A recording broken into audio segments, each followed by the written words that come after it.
Thank you, Javeria, for the kind introduction, and Assalamu alaikum, everyone. Good evening as well.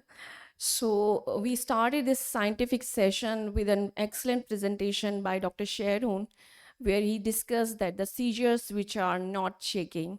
So let's flip the script and talk about the shakings which are not seizures. So basically, these are the events which may looks like seizures, but actually they are not. So in fact, there is significant number of children who referred for epilepsy eventually later on found out that they have seizure mimics. The conditions which are non-epileptic, which arises from the non-cortical brain, and they can be mistaken for the seizure. So my talk will be about seizure mimics in children.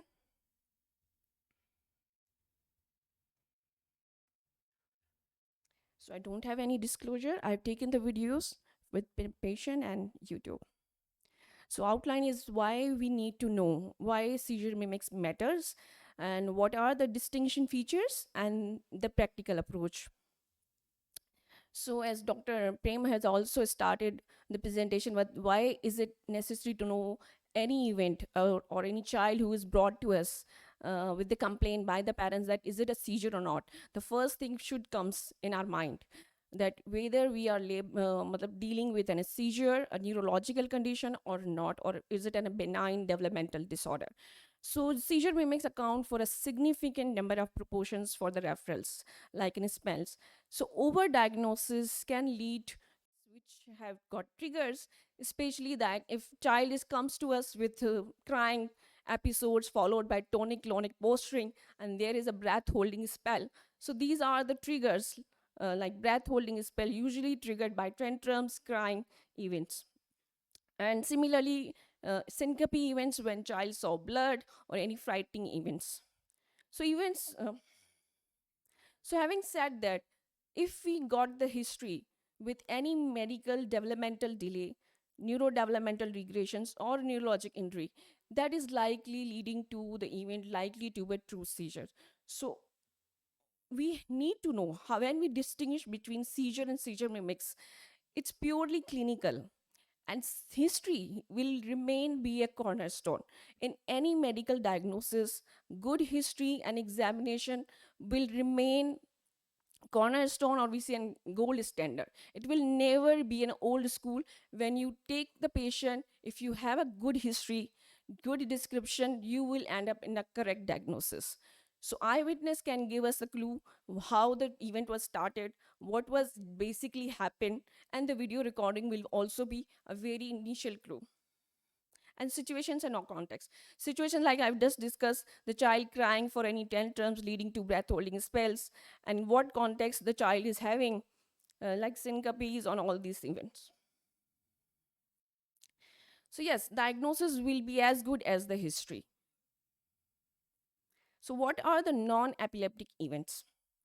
So these are the events from which arises from the non-cortical brain, and there is wide range of events. They can be stereotypical and bizarre. Usually in seizure, there is a typical pattern, typical semiology. While the conditions which are not true seizures, they have a wide variety of events. They can be mimicking, like child exhibit one event, one movements one day, and there will be a different movement the next day, especially in children who have psychogenic conversion disorders. So some conditions may be transient, some remains permanent, like tics and all these events. And this can be very difficult. Sometimes parent does not agree on taking the or cannot buy your diagnosis of reassurance. They sometimes do ask, we want to go investigations, we want to make sure our child is having no any neurologic disorder. So good counseling, good communication will also be a clue. So now we will be discussing seizure mimics in different age groups. We have neonates, infants, and childhoods. So neonates, the jitteriness, benign sleep myoclonus are top causes of seizure mimics. In infants, we have common conditions like breath holding spells, spasm utans, self-gratifications. And in childhood, the common seizure mimics are tics, syncope, narcolepsy, and psychogenic non-convergent disorder. So we will be discussing some more. So if you've seen with this video, this is a neonate where after stimulation, he started exhibiting tremor like events. And when there was a passive movement to hold, the movement ceased. So this is strong, common jitteriness movement which can resemble with a tremor. It can be distinguished from a clonic seizure by there is no autonomic ocular movements, there is no autonomic phenomena. It's stimulus sensitive and it can be stopped when we passively stopped it. Usually, metabolic conditions like hypocalcemia, hypomagnesemia, hypoglycemia can result in jitteriness in the neonatal age group. So, another condition in the neonatal age group where the child exhibits his sleeping baby and he's showing having jerking movements of lower limbs, upper limbs randomly. So the penile sleep myoclonus is very common seizure mimic in neonatal. Usually the baby is normal developmentally. These are the myoclonic jerks, rapid, random, bilateral, synchronous jerking movements, and they are from seconds to minutes or even hours during sleep. Usually they occur in non-REM sleep and usually disappear when the baby is awake. So they does not stop on restraining, which was there in the jitteriness. So EG we get if it's normal, and majority of these babies, um, majority of the babies, these conditions disappear by the 3 months of age. So the Sandifer syndrome is also common in infantile age, especially during 4 to 5 months. There is an opistotonic posture, abnormal dystonic posture, and upper trunk spasmodic torsional dystonia. Like they usually appear these opistotonic dystonic posturing post meal. 30 minutes 40 minutes after meal there is usually association of the vomiting, failure to thrive. They usually last 1 to 3 minutes. They can be life threatening because they can lead to apnea with cyanosural pellar. They are more common in the delayed infants and hypotonic infants. Usually we need to confirm the diagnosis with the investigations to just start anti-reflex treatment because prolonged this is GERD which leads to Sandifer syndrome in a prolonged period of time and which can be life threatening as well. Another common abnormal movement disorder in children is the hyperekplasia stiff baby syndrome. This is a rare but autosomal dominant inherited condition where there is a generalized stiffness, nocturnal myoclonus, and a pathologic starter reflex. Just simple tapping can lead to like spastic dystonic posturing in these children. So usually the diagnostic sign is the tape on nose or slight tactile stimulation. So they usually also get triggered with bathing, sudden awakening, auditory, tactile as well. So usually their differentials you occur like startle epilepsy, myoclonic seizures. So prompt diagnosis is also important to avoid the prolonged hypoxic injury because they have this is a glycine receptor associated disorder where there is like hyper excitability. Glycine is also a stimulatory neurotransmitter, excitatory. So we need to and these are the conditions where we need to treat with them. The clonazepam is the drug of choice, and usually they require it lifelong. So another benign movement disorder in children, this is a spasmus nutans. It's a triad which involves the nystagmus, head bobbing, and abnormal head positions, the torticollis. Usually these movement disorder starts at the age of 4 to 14 months or before 2 years of age. They almost resolve by 5 years of age. Neuroimaging is important to just exclude any optic pathway glioma. There is no treatment associated. If there is imaging is normal, only reassurance to the parents.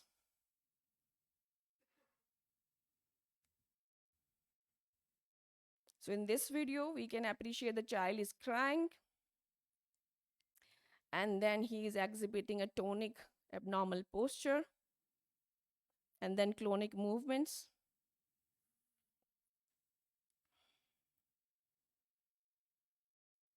followed by a breath holding spell.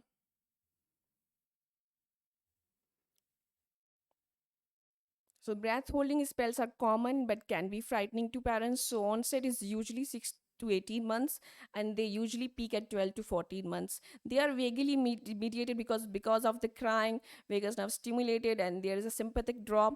So usually they're triggered by crying or during pain events. Child takes a deep gasp, stops breathing, becomes pale or blue with brief loss of consciousness. Cyanotic and pallid both types occur. Spontaneous, cyanotic is with tantrums, crying, pallid is due to the pain.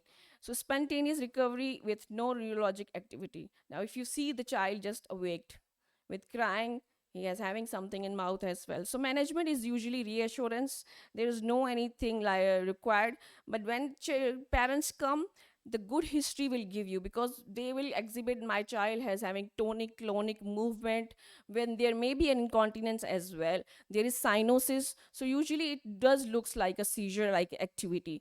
So sometimes we have to go with the EEG as well, which comes normal, and then you dig out the details in the history how the event happened. The history suggestive of the provoking triggers, then it will be eventually very obvious that the breath holding spells is there. So another developmental condition or abnormal movement. The child sitting calmly, comfortably, but exhibiting these sort of jerking movements. Shuddering attacks are common in age onset of 4 to 6 months. These even movements are tremulous contraction, shiver, with stiffening, toning, posturing, shivering movements of head and upper limbs. Facial expressions can change during seizure, during attack, and lip tightening and teeth clenching. They can occur 100 per day as well, in cluster as well. And usually they also can vanish with weeks of intervals with no any followed through event. How we can manage them or how we can feel. So the child usually is fully conscious throughout the attack and do not occur, these events does not occur during sleep. Triggers of attacks are excitement, when they see food, when they are eating, when they are like sometimes when they are frustrating, they exhibit these sort of movements. So this is a benign phenomena. Spontaneous recovery is there. They usually remit by 3 to 7 years of age, and usually no treatment is required. Self gratification disorder is also a benign movement, normal behavior variant. Usually, it starts at the 3 months to 3 years of age, any age between. There are the repetitive movements of involving lower trunk, pelvic thrusting is there, thigh adduction, and rub against each other. So they usually occur with vocalization as well. The grunting, facial flushing, diaphoresis is the key as well. So often associated with self tension, boredom, excitement, and sometimes genital infections as well. Self resolving condition, only reassurance is needed, strong stimuli to just divert the attention of child with any toy, with any food they like. The distractions can be done. And as much distractions parents can done, the child forget the behavior. It's a learned behavior, adopted. Sleep disorders are also common in childhood. Confusional arouses, night terrors, we know that sometimes the night terrors can lead to this nocturnal epilepsies as well. Sleepwalking can look like nocturnal seizures. Confusional arouses, like child may sit up in the bed, moan, utter words like no way. So night terrors, in night terrors there is agitated scream, mumble, sleepwalk. Typically they do not arouse in full. Like during sleep disorders, child does not arouse full, and they do not appear to recognize their parents as well during that event. Many parasomnias can go away their own. So they are harmless. They does not lead to any neuro disability or delay in the children. Only reassurance will work. Narcolepsy usually in common in adolescent or adult children, adult, and excessive daytime sleepiness, cataplexy, sleep paralysis, and hypnagogic hallucinations. So they usually narcolepsy occur in REM sleep. In this video, the lady was doing yoga. Suddenly she has a loss of tone, which is cataplexy, where this event now she will be falling from the face downwards. This occurs in series of stages. Consciousness is usually maintained in narcolepsy, and this is because of the hypocretin secretin neurons in the hypothalamus. Treatment in narcolepsy is usually scheduled naps, stimulants, which is like amphetamine to make them amine, phenyl, methylphenidate, and modafinil. These drugs can be used if they are narcolepsy is disturbing the office work, school work, and the university. Syncope, there is temporary loss of consciousness and postural tone from transient and leading to diffuse cerebral hypoperfusion. There is lightheadedness in the symptoms, blurring of vision, muffled hearing, diaphoresis, pallor, and cold, clammy skin. So, in 15 to 25% of the children experience at least one syncope episode by young adulthood, especially in second decade. Vasovagal reflex is by which an emotional experience produces a peripheral pooling of billion. They are also benign self-limiting images. And as Dr. Sharon said, when syncope occurs, cardiac and neuro go parallel to parallel. So in cardiac, these conditions are six sinus symptoms, WPW syndrome, long QT. The symptoms usually are abrupt acute loss of consciousness during exercise and absence of premonitory symptoms. So prolonged ECG and Holter will work to exclude the diagnosis. In neurocardiogenic type, this occur after prolonged upright posture, prolonged standing, fatigue, and stress. And there is acute loss of consciousness, brief from seconds to 1 to 2 minutes. They may have tonic posturing, they have clonic seizures, and there may be an incontinence. So that may looks like a true seizure as well. So precipitating factor when you dig out history, the history remains the main key, excluding seizure mimics from the seizures and the video recording. So precipitating by prolonged standing, you get the ECG and it may appear like to rule out the long QT syndromes. So the convergent disorders are the most frequently occurring children in pediatric or pediatric neurology OPDs. This is a diagnosis of exclusion. It's common in adolescent age, more in girls.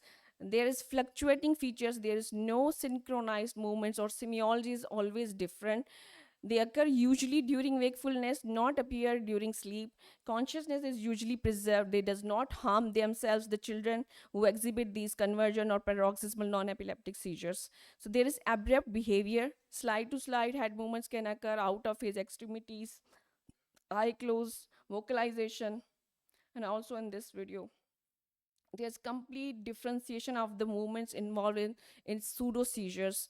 The pseudo sleep and discontinuous stop and go irregular asynchronous activities what sometime incontinence can occur, which can make the diagnosis different with little query. But if you see the semiology, if you ask the history, you will get that there is no pattern in the movements the child is exhibiting.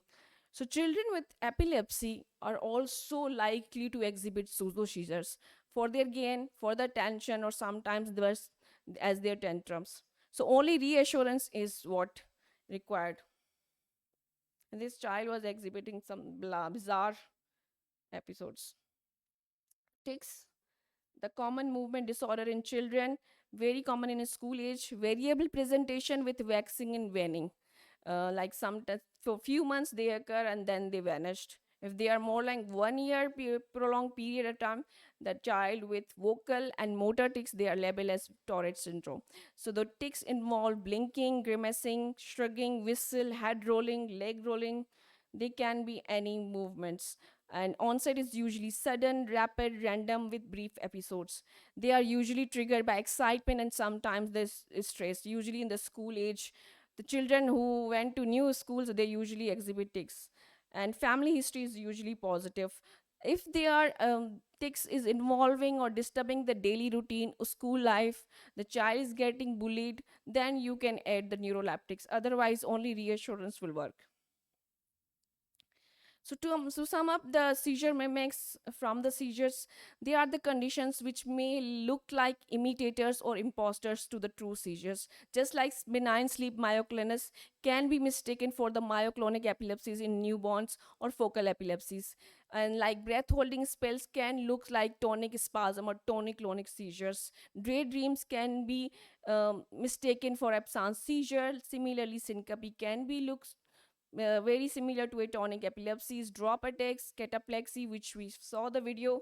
They can also look like atonic fits, tics as stereotypy or myoclonic seizures. pseudo seizures can be lead to status. Like when you always, when we label a child or children with a seizure and we are treating and it's not responding, always revise, always go back to the history, go back to the events, what happened.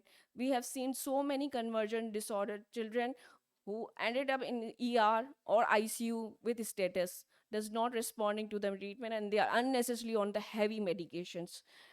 And sleep disorders as well. Sleep disorders can mimic with frontal lobe epilepsies. So the take home message will be diagnosis is mainly clinical to differentiate between seizure mimics from the true seizures. So and they are can be, seizure mimics can be classified based on how they look, how and what age they are appear.